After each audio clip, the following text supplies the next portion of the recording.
Is it possible to incorporate some secret formula and make every piece of content, whether it be a blog post or a video or a podcast, go viral every single time? That's a question we get all the time, and we're going to talk about it today. Now, here's a spoiler. There is a formula involved, but it might not be what you think. So we're going to talk about that on today's video.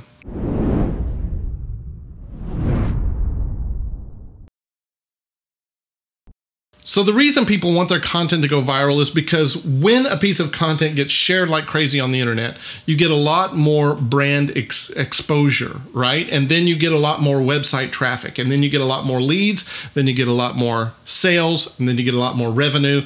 And so everyone wants their content to go viral. And everyone thinks that there is a secret formula out there that if we just found it and captured it, maybe it's hidden in a book somewhere, maybe somebody over here knows it. If we can just do this, then every single piece of our content will go viral. Theoretically, that's true. That if you connect the dots correctly on every piece of content, every single one of them will go viral. But it's a lot harder to put into practice than what it sounds like.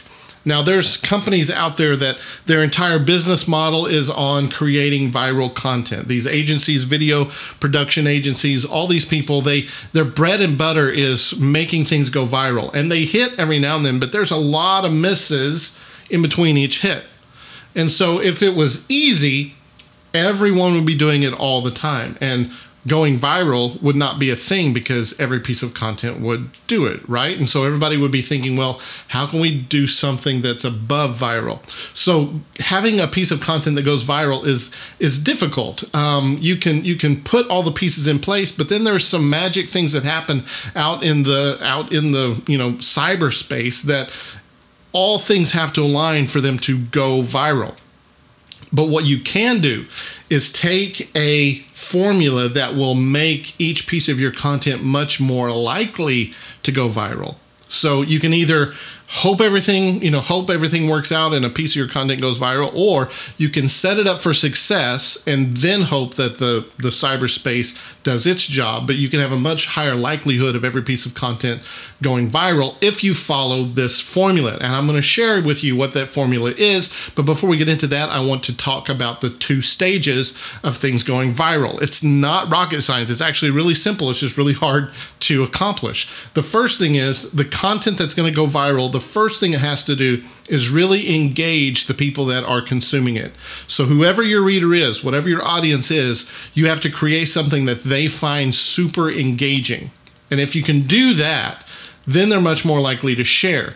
The second stage of that, and that's really where it's hard. The second stage is that when they find something that engages them, they have to believe that if they share it, it's going to increase their status in some way. And this is true even, if you go to the sneezing panda video. The reason that someone would share that is because, number one, they found it funny, so it was highly engaging. And then number two, they thought if they shared it with all their circle, and their circle found it hilarious, some of the credit for sharing that humor, for bringing smiles to everyone's faces, some of that credit goes to the person that shared it. And everyone tells them or likes their post and tells them, man, that was hilarious. And they get a little bit of the glory of that piece of content. That's the secret of going viral. You have to engage, and then whatever's engaging has to increase the sharer's status in some way. Now, this side, it really just depends on your audience. What do they find increases their status? That's a completely different discussion than how you formulate the content. I want to talk about accomplishing the first thing, which is how do we make sure that every piece of content that we create, whether it magically raises their status by sharing it or not, how do we make sure that it is first engaging them? And we do that by employing the hook, story, offer framework. Now, the hook, everyone kind of understands the hook. The hook is the thing that gets me interested. It has to grab my attention. And the way that I explain this, from a book I think Jay Baer wrote a long time ago, maybe it was Jay Baer, I can't remember. I think it was called Captivology. Maybe it wasn't Jay Baer. I can't remember who wrote it, but it's a book called Ben Parr, maybe. But in this book, he's talking about you're sitting in a coffee shop, you're working on your laptop, and in walk some clowns. Well, because they're completely, they're painted up, they got big frizzy hair, bright colored clothes, big huge shoes. Because they're so out of the normal, everyone in the coffee shop is going to be interrupted for a second, and they're going to pay attention to the clowns. Now, if the clowns come in and all they do is order some coffee and sit down and start talking with each other, after a while, you're like, okay, well, it's just clowns taking a break. You're going to go back to your work. You're going to forget they even exist. Matter of fact, they might leave the coffee shop. You never even notice they got up and left because they're just out of sight, out of mind now because they got your attention, but they didn't keep your attention. So the hook is the clowns walking in. It's something that interrupts the pattern. It's something that, shakes me a little bit and makes me pay attention. The thing that will keep attention, though, is the story. Now, we respond well to stories. I can give you an hour lecture on content. You can go and forget all about it, but you can sit in a 3-hour movie and remember everything, even tiny little details about it, and go tell someone. You can even recount entire conversations that happened in the movie, almost word for word, because it was wrapped in a story. So if the clowns come in, they get everyone's attention, then they start performing magic acts. Well, hey, I like magic tricks. I'm going to start paying attention to them because now they didn't just get my attention, but now they're doing something that is engaging me, and therefore they have my attention. Now, at the end of that, they can all pass out flyers and say, hey, we're performing at the circus down the town. If you want to, come see us, we've got this one trick that blows everyone's mind, but we're not going to perform it here. You have to come see it over there. That's an offer, right? And it's the same thing that we try to do in our content. We want to hook the reader, we want to engage them, and we want to give them a call to action. The hook is really important, but the story has to take us from the hook to the offer. We need to tell a story. It can be a story from the past, it can be a hypothetical story, it can be a story about the reader, it can, whatever it is, as soon as you hook someone, you have to quickly move into a story that will introduce the offer and make them, through the power of the story, make them want to connect and convert on the offer.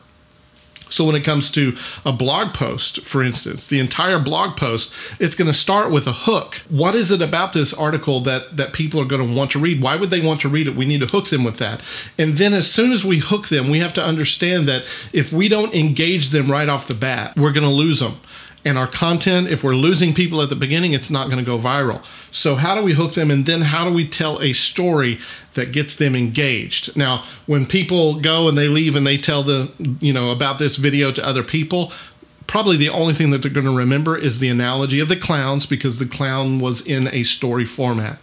So you need to do that in your content as well. As soon as you get away from the hook, it needs to be moving into a story. And that story needs to set up the offer at the very end.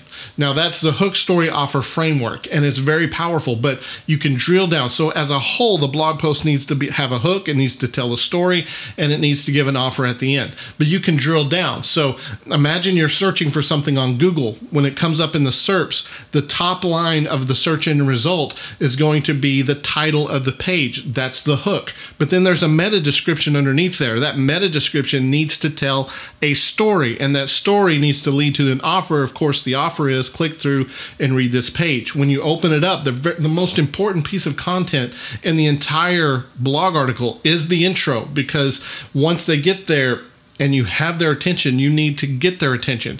So even the intro needs a hook at the very beginning. Why are they reading this? Let's hook them with that again. Set that hook deep, and then immediately start telling a story that's going to move them into the offer. What's the offer? Read the rest of the post, right? We want them, when they read the intro, we want them to click read more and load the entire page.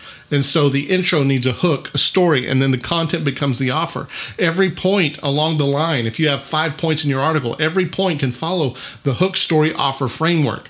And if you do that and you drill down to all those tiny pieces, then at the end of it, what you're going to have is a very highly engaging piece of content with stories molded throughout so that people get it. They can go and tell people about it. They can reference it. It's not just a lecture, but it's something that they remember because of the stories. It's something that enticed them because of the hook, right? And then they will go and share that if it's going to increase their status with their friends.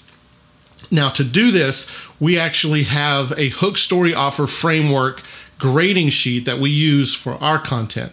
And we talk a lot more about this. If you want to click the link in the description, it's going to take you to a blog post. That blog post is going to talk about the hook story offer framework, and then it's going to give instructions on how to use this grading sheet at the very end. And at the very end of that article is a link, and you can click that link. It will load the grading sheet in your Google Docs, and you can copy that to your Google Drive and use it over and over and over again, just like we do. So hopefully you'll download that. Hopefully this content has been helpful. If you follow the hook story offer framework, you will accomplish the number one goal, which is to highly engage your audience. And then if you're creating content around the things that will increase their status if they share it, then you'll have the other side of viral content, which is increasing their status. It's those two things that work, but you have to absolutely hit a home run on number one, or number two will never happen. The hook story offer framework will help you achieve the first step. Hopefully that was helpful. I'm Ryan Scott from Brandvius. Thank you for watching this video, and we'll see you on the next one.